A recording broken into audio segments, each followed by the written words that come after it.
Hello and welcome to this week's Rocksmith Developer Stream. I'm your host and the community developer on Rocksmith, Douglas Lilly. Very happy to have you all here. If this is your first time joining, maybe it is, maybe it isn't. Maybe you're here with our community guests this week, Osbug and Screechy. Maybe you're here because you saw a notification. You're curious, what could they possibly be talking about? Well, what we're going to be talking about today is opinions on nostalgia, how nostalgia filters the way we see and understand music. A lot of opinions with our guests, some anecdotes probably. After that, we're going to have some music giveaways. We're going to have, as I mentioned, Osbug and Screechy do a couple songs for us. And we're going to have a brief lesson from our own Greg Barr. All that's coming up. Along the way, if you have questions for any of us, please tag at UBDork. That is Baja. She is our community manager based in North Carolina. She will get your questions to me. And this is probably going to be another sort of audience participation week because we want to hear how you all filter music through nostalgia as well. So without further ado, I would like to welcome our guests for today. A game designer, Jared McAdams, and content editor, Dan Amrich. Welcome, gentlemen. Hello. Hello. Hello. What's up? Hello. So yeah, we're talking about nostalgia. First off, nostalgia based on the definition from the quick Google search that I did moments ago. Webster's dictionary defines nostalgia as, oh my God. Since the beginning of time, man has wondered, what is nostalgia? I'm nostalgic about definitions. A sentimental longing or wistful affection for the past, typically for a period or place with happy personal associations. So we're talking about music that puts us back in a mindset of a time before, and what that means to the music, and what that means for us as people and as a society. Are we going that deep into it? Let's find out. Yeah, it's gonna be one of those kind of chats today. First off, again, welcome, Jared and Dan. Jared, this topic came from a conversation that you and I had, and then when I was thinking about who would be good to sort of fill out the ranks, none other than Dan Amrich, I think. Oh, I thought you said nobody was available except for Dan Amrich. Nobody was available, so I figured I'd just go with Dan. No, Dan Amrich, I think. Thanks for calling me old, Doug. I really appreciate that. You have an understanding of nostalgia and how the memories of things that you enjoyed in the past can affect people. Dan. I do. Thank you for taking the compliment. Yes. Good conversation. So we filter a lot. We have preference. We have musical preferences, things that we listen to now. But we hold on to a sort of path of music in our history that sort of shades how we take in new content and how we look at the music of the past. So, Jared, let's start with you. How, in your view, how does nostalgia sort of filter how you see music, the music that you love? Well, I think it's very easy for the music that you know well and that you love and that you've listened to from an early age to become like comfort food and stuff that you go back to again and again, and stuff that maybe if you heard it new now, it wouldn't do much for you. But because it's that album that you listen to at that time, or it's not just music, but all media kind of has that. I think we have a tendency to go back to that stuff again and again, and in Rocksmith, I think we see that we see that people, that nostalgia is a factor, and it seems to be a factor in the music that people gravitate toward. That checks out. Dan. Yeah, what he said.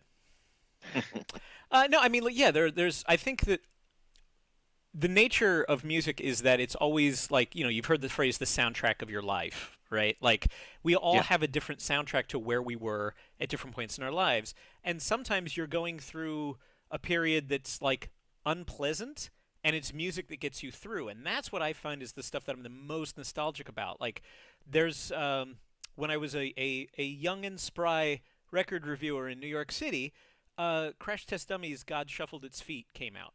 And that album really connected with me to the point where after I finished my review, I just kept listening to it on my commute. I cannot hear that album anymore without thinking of that commute in like 1994, I guess, late 93, early 94 when I was making that commute. And, that's really special to me. I still really enjoy that stuff. I really enjoy that album very much. But there's no way that I can decouple it from what I was going through at the time. I also went through a really bad period in like 2003 where I had shifted jobs out of reviewing video games and into doing basically advertorial. And there was a Bare Naked Ladies album, Everything to Everyone, that came out right around then. And so I just kind of took solace in that album. Like that was absolutely comfort food. It was something that made me feel good about myself, and I liked the themes of the songs on that record and the whole bit. And so, every time I actually have a visual memory of being on the BART station when I was commuting here in the Bay Area as part of that job. Whenever I hear that album, I still listen to them, but I cannot shake what they meant to me and what I was doing at that particular time in my life. I may never be able to look at either one of those albums objectively ever again because I've got too much emotion wrapped up in them about my personal history. So it's not necessarily songs or albums that you listen to during especially like happy times, but whenever things would shift, partially due to the music. Whenever the music was itself a force of change. Is that sort of? Yeah, like I have probably more albums associated with difficult times in my life or frustrating times in my life that became more important to me, and now I look back at it and go, thank goodness I had that album to get me through. You'll see a lot of fans will post that on social media. I just want to let you know how important this album was to me. It really got me through some tough times. It's not a unique experience, right? Like we have all got something like that. But it doesn't necessarily, nostalgia sometimes gets that sort of sense of carefree days, or I remember being a child and listening to Stevie Wonder on AM radio. And I remember listening to Stevie Wonder on AM radio. And sure, I get a warm, fuzzy feeling about that. But some of the darker feelings I have are just as powerful and associated with a completely different kind of music.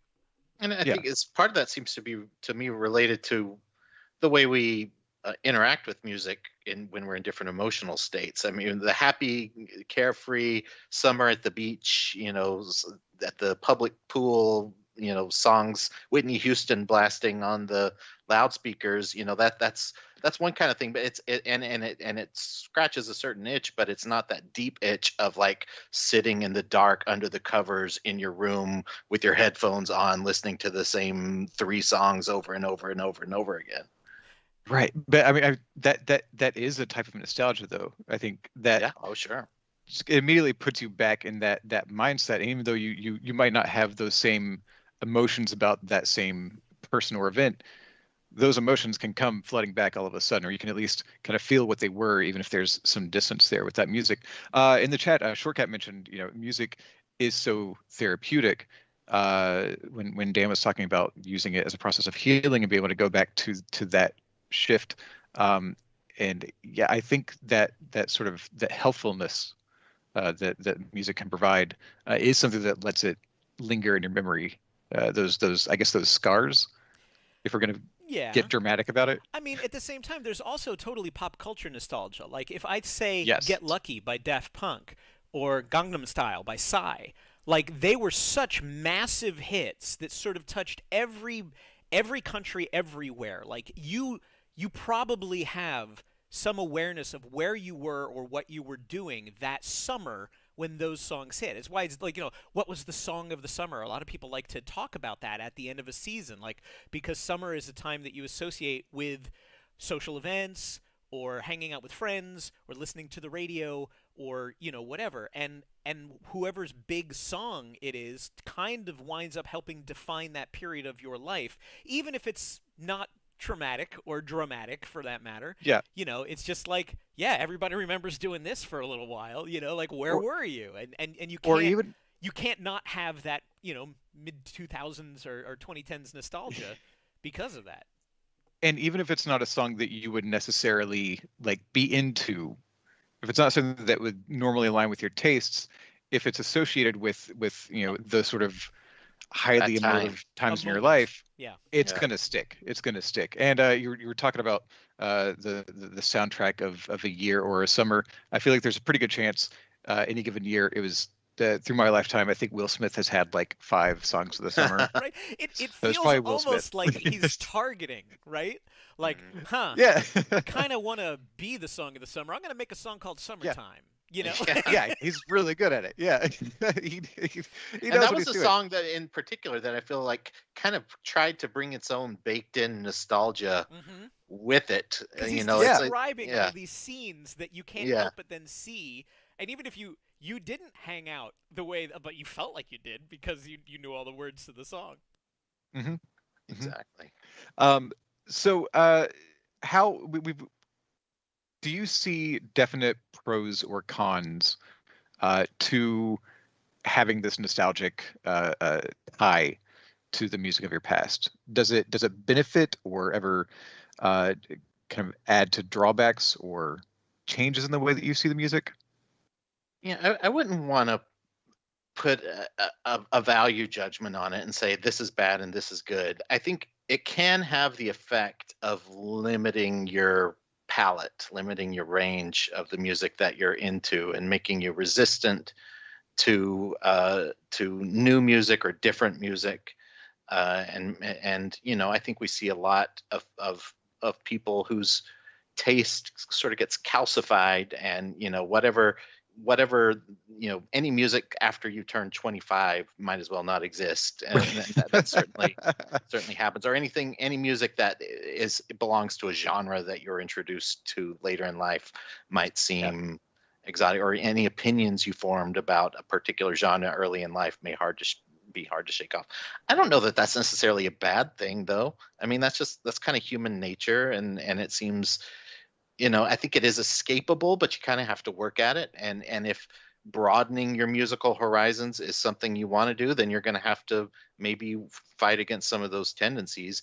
But I don't think it's something that you're obligated to do, personally. Yeah, I think that's an interesting point. I don't consider personal taste, to necessarily be nostalgia. Nostalgia drives it, but like I still like. I grew up in the 80s, so I have a certain nostalgia for the 80s. And songs that I didn't like in the 80s, I like now out of pure nostalgia. Yeah. So absolutely. That doesn't necessarily limit me from liking new kinds of music, but I do find that I will seek out new entries in that genre. Like, I talk about Fountains of Wayne a lot, Sure. but you can hear that Fountains of Wayne are drawing on Billy Joel and the Cars and a lot of like early 80s power pop and pop rock. And so, like, yeah, I'm sort of predisposed to like that because I like similar sounds that I am nostalgic about. I actually think that the flip side is when you get nostalgic about something. For instance, if I had just stopped listening to Bare Naked Ladies after Everything to Everyone, because that's kind of where my definition for them ended. A lot of Bare Naked Ladies fans would say my definition ended after Gordon, their first album, right? But then the nostalgia can be weaponized because then you start thinking, well, you didn't do what you did on the album that's important to me, so I reject it. Like, some people will use their nostalgia for a specific period in an artist's life as a reason to reject anything they do since. Because the two things that you can really get yelled at by your fans if you're an artist is repeating yourself too often or not repeating yourself enough.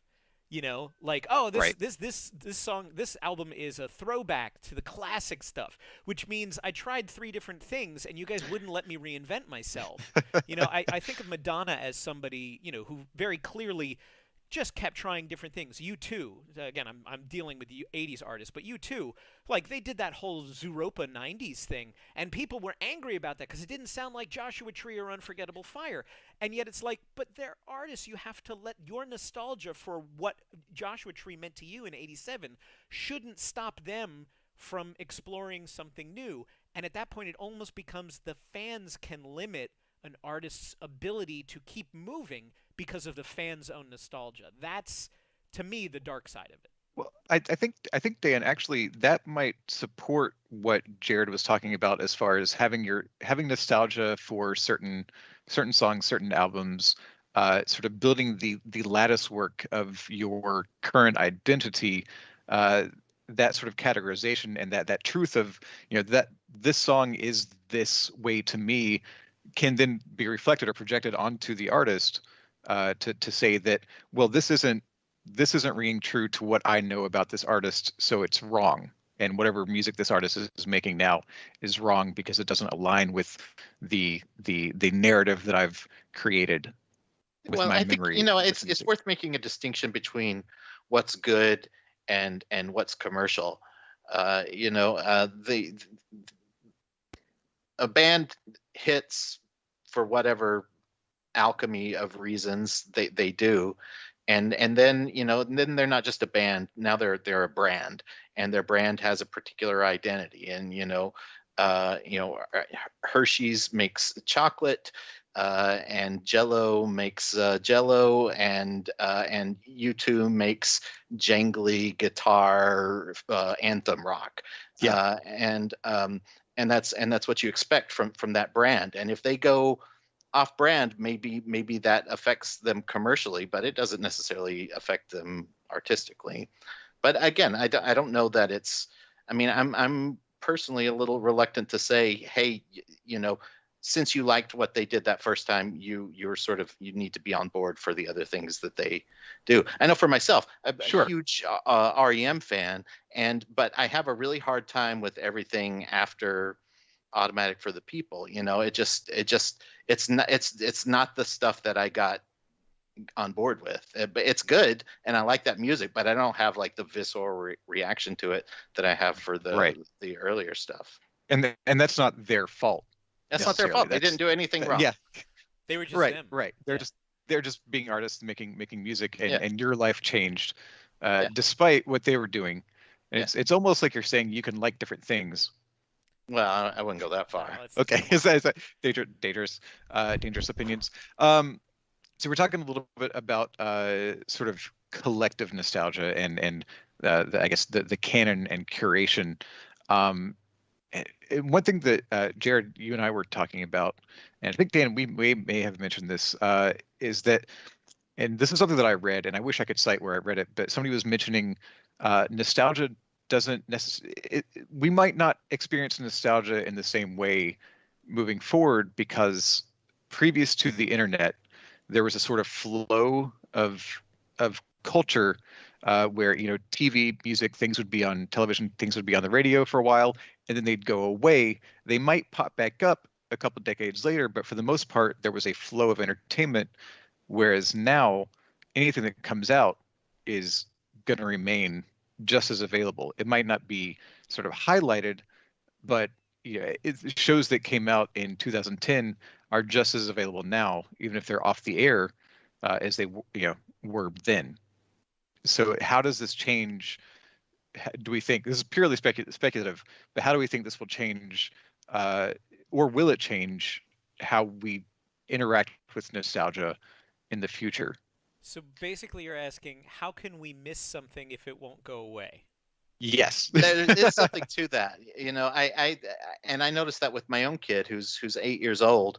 I don't see her engaging with the pop culture canon the way I did at her age. When I was her age, because of syndication and oldies radio and cable TV showing older movies, the music and TV and film of the 50s and 60s and 70s were very much a part of my current life as a child in the 80s. And Bewitched was a show that just felt like part of my childhood. It didn't feel like, oh, that's an old TV show. It was just a show that was on Gilligan's Island and the Brady Bunch, and all these shows were a part of just a part of the cultural milieu.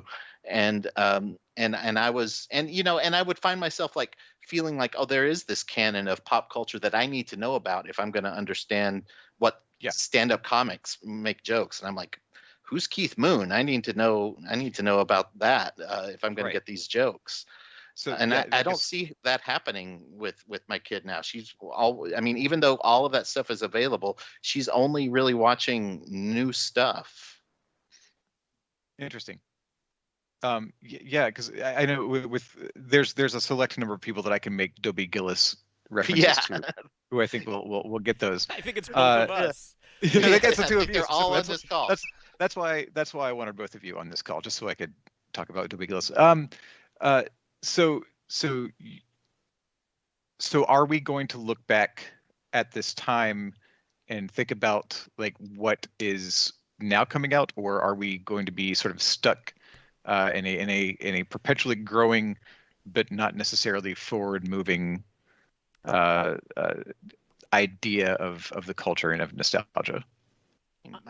I feel like there's like a pop culture paradigm from 1945 to 2000, and that's a box of stuff that's, you know, kind of a set. And then now we're in a new thing, and I have no idea how it works. But I'm sorry, Dan, you were about to say something. No, I mean, I think that it's the nature of the way that music is released or pop culture is constantly evolving. It blew my mind as a kid in the 80s that my 50s throwback culture was very big, right? As the boomers sort of remembered what it was like growing up. And so we had the Stray Cats, and we had a lot of 50s nostalgia. And my parents listened to earlier music than that. They would listen to stuff from the 30s and 40s on like an AM radio station. And I just remember thinking, wow, there's no way the Jay Giles Band is ever going to have its own dedicated station. Like, this is just the future. And here I am listening to I Heart 80s every morning, and Martha Quinn is doing like, and it just blows my mind, because I'm like, holy cow, my entire childhood is now exactly being treated exactly the way that everybody else's, the previous generation's childhood was being treated and repackaged and re-explored and re-evaluated and everything. So if it helps, I just keep reminding myself that in 15 years, somebody's going to be nostalgic about Justin Bieber. Somebody's going to be nostalgic about The Weeknd or Kanye West or Justin any other Bieber. I think maybe we're already there. Yeah, well, yeah. There are going to be people right now who are nostalgic about Justin Bieber. Yeah. Okay. Well, I mean, I suppose sort of like the reemergence of the reevaluation of Britney Spears is a really good example. Yeah. So, you're always going to have something that's new, and by default, it will always be moving back to nostalgia. What I think is probably not going to happen is that what was important to the generation before, which is reinforced through things like repeats of Brady Bunch. I also grew up watching Brady Bunch and Scooby-Doo and, like a whole bunch of shows that really predated me because I saw them secondhand. There's not so much secondhand culture unless it's something that's handed down personally now. Because, like Dobie Gillis is a really good example. Unless somebody tells you what Dobie Gillis is, yes, it's available, but you're not going to seek it out. You have to have a reason. Right. It's arguable that something like Bohemian Rhapsody made a new generation of people aware of what Queen was, but they needed that touch point in modern pop culture to be able to have a reason to go back and sort of learn more about it. So, I don't know. I think as we're going to keep going forward, and so there's always going to be a fresh batch of nostalgia. You just kind of have to wait 20 or 25 years for it to bake. Are you suggesting that it might not take as long, or that it might not even happen in the same way because everything is now ubiquitous? I think actually the opposite. I think it's going to be a little bit less ubiquitous, and possibly people will go forward having more a less unified sense of nostalgia. You'll have the nostalgia for what you were listening to and your friends, which I guess is true already for people, our age looking back, but you're not going to have as much of a collective nostalgia. There might still be like the big songs of the summer, shows that are, remain relevant, but I don't think we're going to see as many of those sort of lasting because there are so many options and there's so much less curation now that everybody is able to make their own path in a way that you couldn't when you only had access to a dozen TV channels and 5 radio stations. So let's go ahead.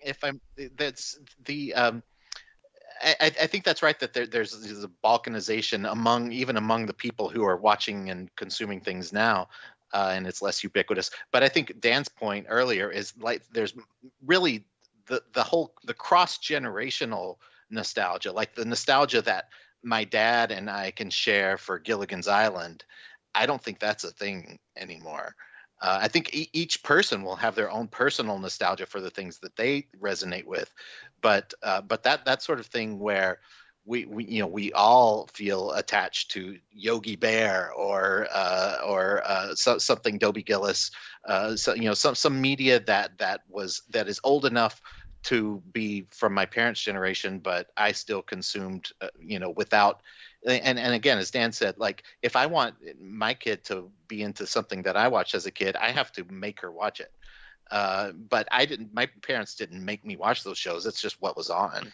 Yeah, a couple things from the chat that I want to bring up. Brad brings up the chat. I went on a cruise a couple of years ago, and even the youngest partiers were playing Prince songs at the beach. So I guess if the quality is there, if there's something truly to it, it will persist. It will persist into the future. But you have all these songs that are like that have evolved to have like a particular pop cultural function. Dude looks like a lady. We know, there's any number of movies where that song is going to be interjected, or any number of popular songs that connote a specific emotion or a specific circumstance, and then and people are going to pull from that to underline something that's happening. It's shorthand. Yeah, it becomes shorthand. Exactly. Yeah. And also Shortcat mentions, I hope that music apps like Spotify do a good job of helping people discover older songs based off newer stuff they are into, which is interesting because I think just last week, Dan, I pointed out to you that Spotify recommended the Beatles to me, as if I had never heard of them. But I think things like Spotify, things possibly that are able to accurately look at what you're listening to, what you like, and analyze that, might be able to keep those older ideas fresh for you. Might allow you to look into the past a bit and see, find those things that you will connect with. As hopeful and terrifying as that could be. Yeah, I think you're right. Some things stick. I mean, there's a reason they recommended the Beatles and not Herman's Hermits. Yeah. I mean, when I think about nostalgia, I can't get away from the Beatles because of what it means to the previous generation and how, deified that became. But Doug, I think you're right. Like, Spotify does give you a very direct and personal portal to the past for things that seem like they can track through algorithms. The music you're enjoying now was also influenced by or is a peer of this, but it's not what Jared was talking about. It's not a communal nostalgia anymore. We didn't all come home from school and do our homework in front of reruns of the Brady Bunch. I did and Jared did, but the current generation isn't necessarily doing that. What interests me is, to me, the big disruptor of that communal nostalgia or communal experience that becomes nostalgia is YouTube, because you have all these different content creators. Are people going to be nostalgic for YouTubers in 20 years? Are we going to see a panel at TwitchCon of the original streamers? Interesting. And do and I think yes, right? It's gotta be yes. Yeah, it's gotta be. But do any of those individual creators that you have so many people that can do, they might all be joined by Minecraft, but will those individual voices within that community be able to command the same amount of nostalgia because there are so many people doing it? There's 250,000 Minecraft streamers out there. They all have the communal idea of I remember growing up playing Minecraft. But the same way that we think about television shows, that's kind of been replaced. People are discovering music through YouTube now. Are you going to be nostalgic for specific things that YouTube represents, or are you just going to cut out the delivery method and go, no, I'm nostalgic for what I found through YouTube? I'm very curious to see how that one evolves, because TV reruns. Sure, we all watch TV. is it going to be the same way? We all watch YouTube, but we watched so many disparate things. There were literally billions of things that we could watch on YouTube. How do I know that you watched what I watched on YouTube? Because that's where the communal thing comes in. And Guasco Smurf, hopefully I got that right. My struggle is the opposite. I want to find new good music, and I don't know where to look. YouTube only suggests the same top songs at the moment, no variety. So here we have a situation where the lack of curation is impeding on sort of finding the things to love in the moment. So what do we have? Do we have any recommendations for how to discover new music? I mean, I think, it's kind of a shot in the dark, but it's something I do regularly, is just sort of searching for random search terms on Spotify, and then going to the related artists, finding, clicking through until you find something you like. I mean, sometimes they're recommendations on Spotify, and I think we all are Spotify users, but there are other services that do similar things.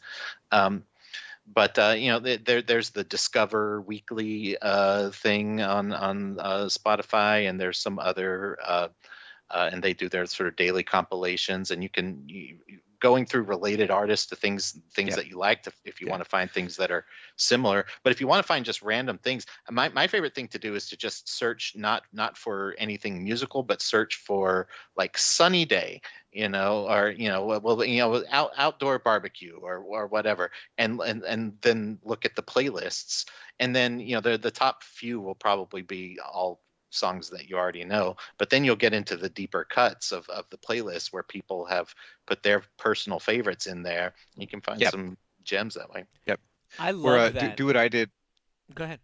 Do what I did in high school. Find your favorite songs, find your favorite artists, find out if they had guests, show up on their albums, find out if your favorite musicians showed up on other people's albums. Musicians like to play with a variety of other musicians, so there's a good chance you'll be able to find connections. You don't have to look through the liner notes of your CDs like I did, and then remember those names and hope that you run across them later. What's a CD? I've no idea. Yeah. No, the Spotify's weekly Discover, again, we're all just Spotify users, so this is plug in whatever equitable music service you have, but I make a point to listen to Pull it that. up on your Zune. Yeah.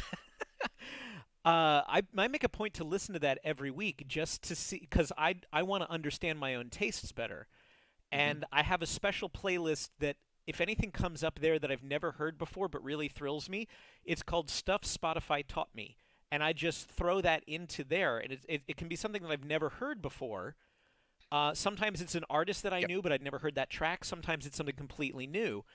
I think the way to find new stuff is to be willing to find new stuff. Like, you will be able to go backwards without having to read liner notes or without having to do research or fall down rabbit holes on Google. Just, it's an action. Like, it's an intentional thing that I do. I say, no, I'm in the mood. I should see what's new here. And I should see what Spotify thinks would interest me, because I'm open to learning. Some people are not open to learning. They just want more of what they like, comfort food, and there's nothing wrong with that. But yeah, you'll never really learn unless you put yourself out of a comfort zone, or you do something like, I'm going to intentionally look for outdoor barbecue, or I'm going to, or whatever, Sometimes I even like to go through my own iTunes library and just search for a word. Like, I'll put in a color, blue, and see what shows up. And I go, oh, I forgot I even had that album. And, because blue is in one of the song titles on that album. Then I'll go back and listen to that album.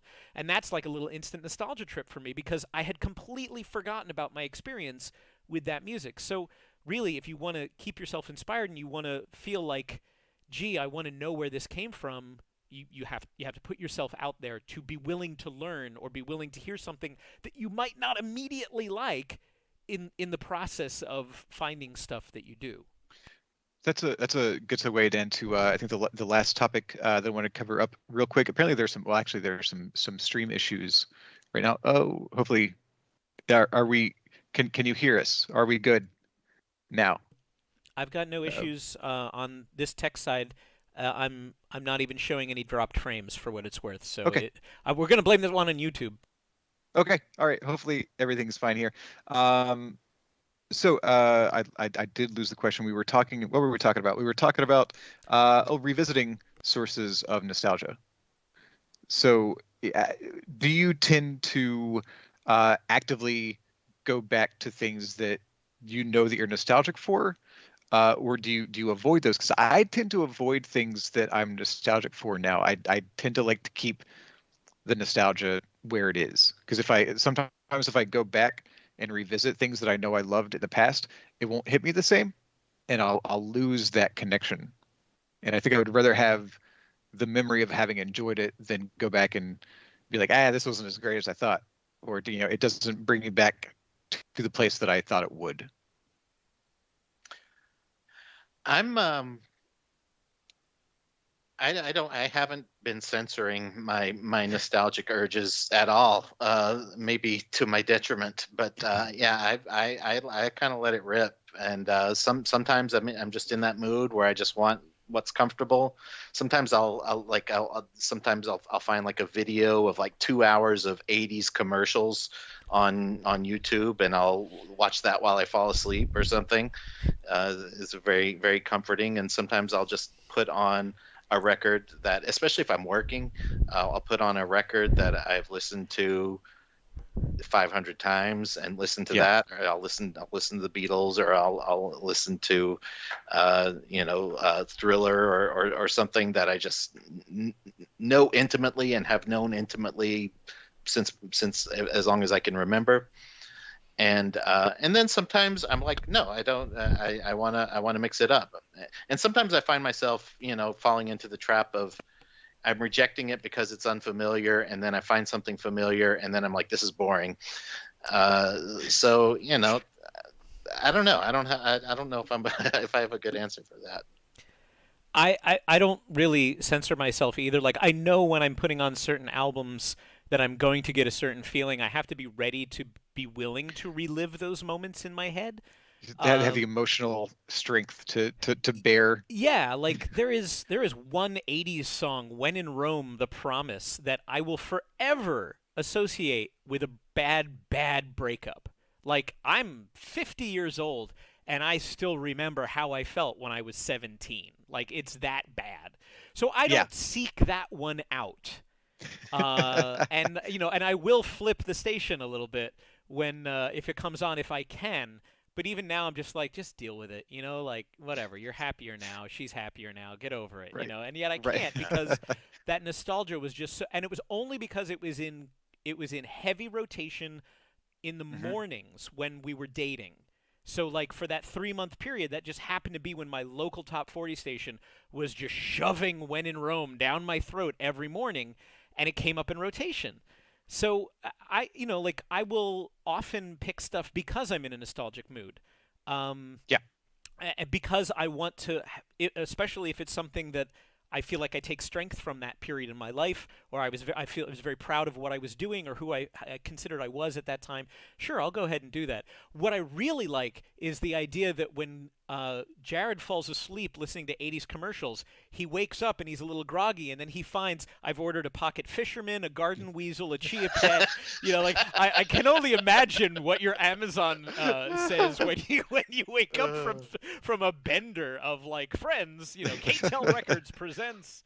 But yeah, I don't feel like I should be ashamed. David Grohl says there's no such thing as a guilty pleasure. And I feel like if you indulge in nostalgia too much, it starts to feel like a guilty pleasure. Like, I shouldn't be enjoying this music because it is my past. But it's all in where you take it from there. Like, it's okay to it's like a cuddly blanket, Like, yeah, sure, wrap yourself in that blanket every once in a while. But it's a mood like any other mood. I listen to some music when I want to be productive. I want to be focused. I want to be, I want to just, like, I've got a lot of energy and I want music to either calm me down or amplify that energy that I have. And sometimes nostalgia is just another one of those moods. Like, what do I feel like today? Man, I feel like I want to get back to what mattered to me when I was in high school, because now I'm working on a project where I might want to have that attitude. I want to have that mindset. What was I thinking of when I was 17? If I have that mindset, I can help other people who are now 17 if I'm working through some of those same emotions. It can be very effective as a tool. Do you ever think about using that phenomenon that Doug was talking about, where revisiting it kind of softens the association that you have with it, to sort of, like smoking the whole box of cigars to desensitize yourself. So just listen to that song on repeat while you're doing something completely unrelated, so that it doesn't have that power over you anymore. Or do you like that it has that? No, I don't like that it has that. Well, I mean, for the negative ones, I don't like that it has that power. I want to reinforce the positive nostalgia, but I haven't really felt like I needed to scrub it out of my brain that way. When in Rome, they had one song, guys. Like the chances that but how can you watch Napoleon Dynamite? I can't. I don't. I guess there's just active reassociation. So if you're going on vacation, you listen to that song that would normally bring you down on the way, so that you're now associating that song with this vacation instead of the breakup. I've never had anything that damaging that I felt like I needed to reassociate it. But I see your point. Sure. Like, that is a good way to exercise your demons, is just, all right, very personally, my sister went into rehab, and I found out right after coming home from working at a seafood restaurant, Seafood America, where America goes for seafood. Swear to God, terrible. But Bob Seger's Night Moves was on the radio, just on the classic rock radio station. And this is in the 80s, so it wasn't a new song. It was already in classic rock. But every time I hear Night Moves, I think about, like, wow, how that affected my family, And I could try to associate, even though the theme of that song is getting laid in the back of a car, like that has nothing to do with my sister. But I've just made that connection. I don't know if I could break that connection, because that's probably one of the most powerful ones. But I also don't feel like I need to. Like I can handle it. That's just, I wonder how my sister's doing. Maybe I should call her. It's just in what you do with the nostalgic callback that I think makes it a good or a bad thing. And I'd like to think that when I'm triggered by something like that, I'm at least putting it into something positive. All right. Well, I think we are well past time. I want to thank you both very much for this conversation. Again, lots of opinions. We have them. We're sharing them. That's what we're doing today. So thank you for discussing nostalgia with me for a good 40 minutes. Now, we'll say goodbye to Jared and Dan.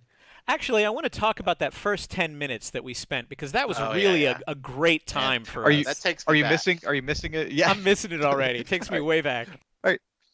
All right, and so now it is time to say hello to our community guests for this week. This week we have Osbug and Screechy. You can find them at twitch.tv /OSBUG. That should be popping up in the chat pretty soon. After that, if you need a break from studying, we're going to hear from Greg Barr as he talks about building chords with lo-fi hip-hop beats. So that's all coming up. And after that, we're going to give away some music and hear some more. So thanks again to Jared and Dan, and we'll be back in just a few minutes. Hello, Rocksmith Land. We are back again to play you a couple of choice songs. And we're going to start off today with From the Pinnacle to the Pit by Ghost. And we've talked about this on our previous appearances, that Rocksmith has been amazing for introducing us to new bands, and the whole Rocksmith community really got us going on Ghost here. They're a great band, and this song is one of my favorite Ghost bands. Starts off with an incredible bass line. It has a deceptively hard tapping pattern in it. It shouldn't be as hard as it is. There's one brutal stretch, but beyond that, really fun song to play. And for this song, I'm going to be playing actually a Hagstrom Fantomen, the model that Ghost helped Hagstrom design. And Screechy will be playing her Tony Iommi signature model. An amazing little guitar, actually. And here we go, From the Pinnacle to the Pit by Ghost.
Hey guys, I'm Greg Barr. Thanks for joining me. Today we're going to talk about lo-fi hip-hop chords. I had this idea to kind of show what I think of as jazz chords. I think a lot of what we think of as lo-fi hip-hop comes from a lot of kind of dusty vinyl recording samples of jazz guitar and the like. So I want to just go through this chord progression that I wrote and put it into a track and see how it sounds. I don't want to get bogged down in the theory. I just want to show you some grips and some shapes and let you just move them around how you please, whatever you think sounds good. Don't get intimidated by the theory. This is just supposed to be fun. So we're going to get into it. Follow along as best you can. Okay, so this first chord we're going to start on is F sharp minor 9. Again, don't worry about the theory. I'm just going to tell you the names as we go along. Middle finger on the 5th string, 9th fret. First finger on the 4th string, 7th fret. Third finger on the 3rd string, 9th fret. And then the pinky on the 2nd string, 9th fret. So that sounds like this. So that's the first one.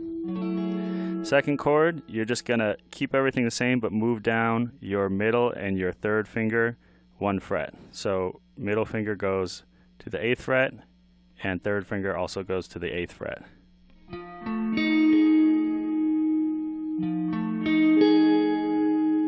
And for those of you keeping score at home, that is an F7 sharp 9. We're going to move on to this chord. Middle finger on the 7th fret, 5th string. First finger on the 6th fret, 4th string. Pinky on the 3rd string, 8th fret. And then 3rd finger right behind it on the 7th fret, 2nd string. So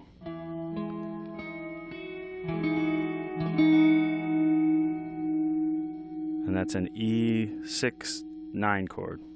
I'm sorry, that's an E major 9 chord. And then now we're going to go down to this part of the neck. So far we've got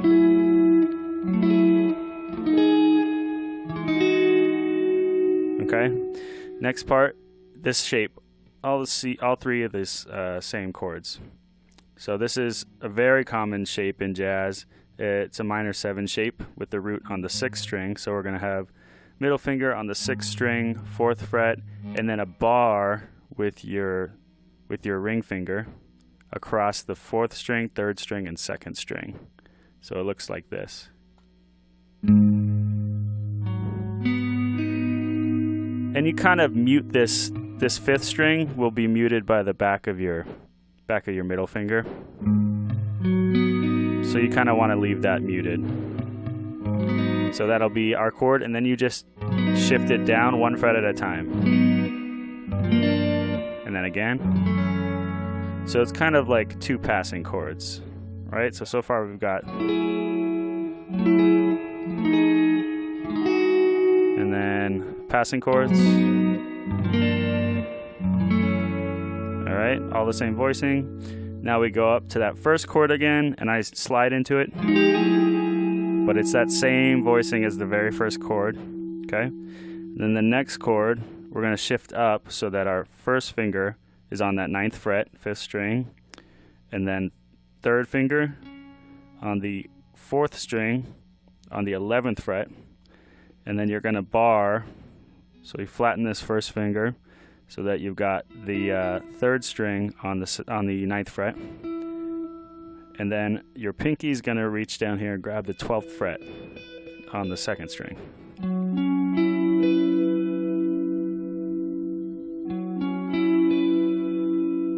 So that's a F sharp 7 sus4.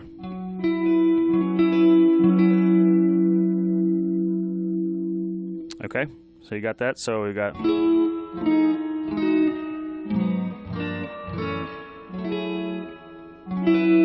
and then so this is an E major 7. Pinky on the 5th string, 7th fret. 3rd finger on the 6th fret, 4th string. Index finger on the 4th fret, 3rd string, and then bar that index finger to get the 2nd string also on the 4th fret. Okay. there's that. And the final chord is this.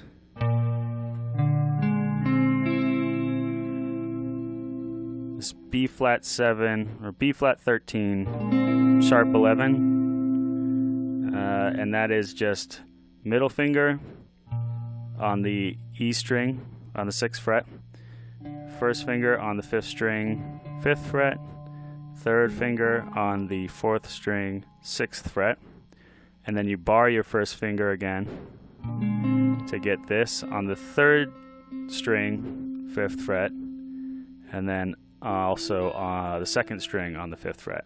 So you're barring again with this first finger across the 5th fret, and then adding your middle and 3rd finger on the 6th and 4th strings respectively. Okay, so that's basically the whole chord progression. There's one more chord at the end that's different. So this basically repeats twice.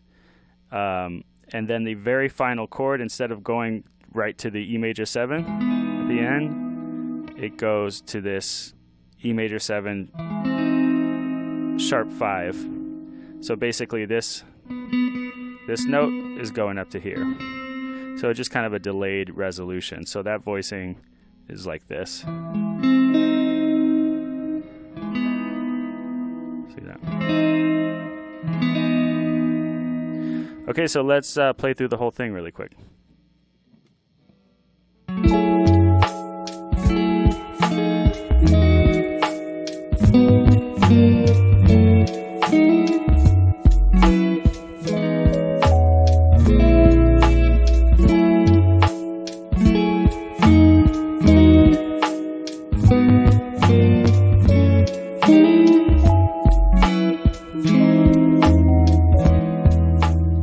So I hope that was helpful. I hope you learned something.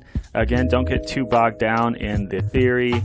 Just try to have fun with these. If you like the sound of something, go with it. One of the best pieces of advice that I ever got was actually from John Schofield. And he said, sometimes I just sit down and I put my fingers in a weird shape and I see what comes out and I see what I can do with it. And sometimes it's fun. It doesn't matter if you play jazz or lo-fi hip-hop or what the genre is. Just put your fingers somewhere and see if you can make an interesting sound. Harmony is a wonderful thing, and I hope you explore it. And I hope you learned something. See you next time.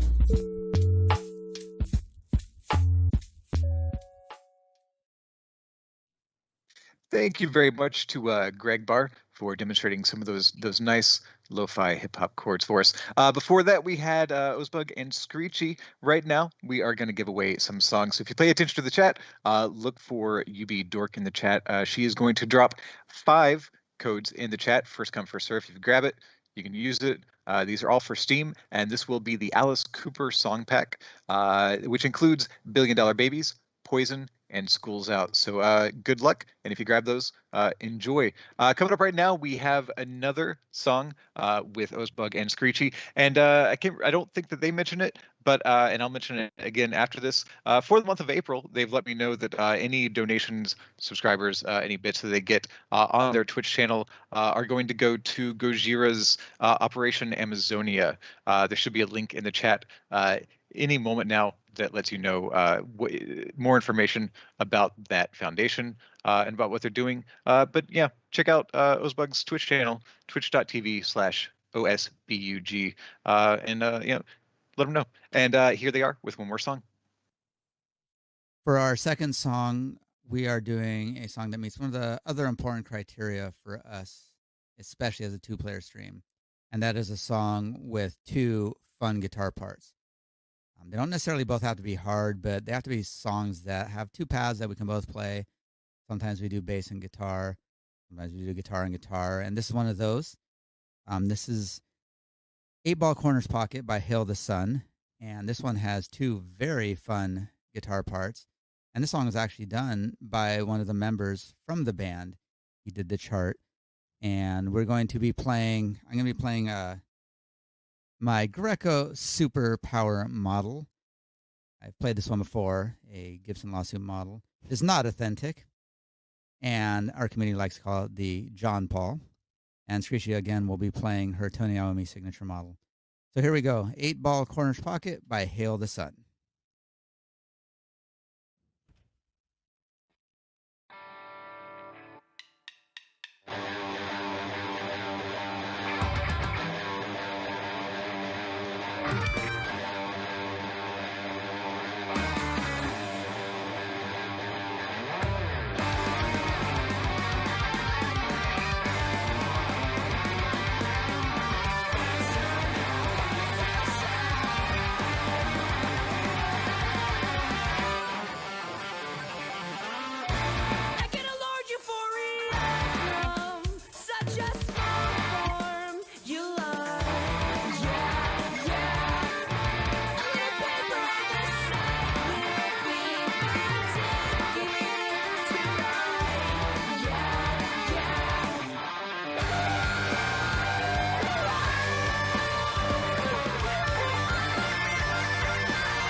Osbug and Screechy there, just killing it. I am your host and the community developer on Rocksmith, Douglas Lilly. Welcome back. We are wrapping up this stream. We are currently live again. As usual, I want to thank our community guests, Osbug and Screechy, for playing. Again, twitch.tv patreon.com/OSBUG. Again, all of their donations, subs, and bits this month of April are going to Gojira's Project Amazonia. More information about that in the chat. Well played, both of you. We also had Greg Barr showing us those lo-fi hip-hop chords. Before that, Dan Amrich and Jared McAdams talking about nostalgia in music and how nostalgia relates to what you listen to and how you listen to music. Thank you to all of you for being here. Thank you to UB Dork for running things in the chat. And before we go, I do want to let you know that another community member, Zagato Z, is currently putting together a community video. So if you've got a guitar or a bass and you want to play along with Pearl Jam's Alive with a bunch of other Rocksmith players, hit up the link that should be in chat right about now. And if it's not, I can put it there. Otherwise, you can find it on the Rocksmith forums. If you go to rocksmith.com, there will be a link to our forums there. While you're looking at things on Rocksmith, we're on social media. In addition to being on YouTube, we are also on Twitch and Instagram at Rocksmith Game, and you can find us on Facebook.com/Rocksmith. We're in all those places. Any news that we have will be in probably all of those places.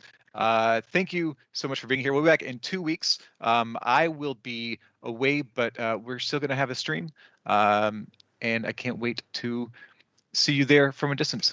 And we'll see you next time.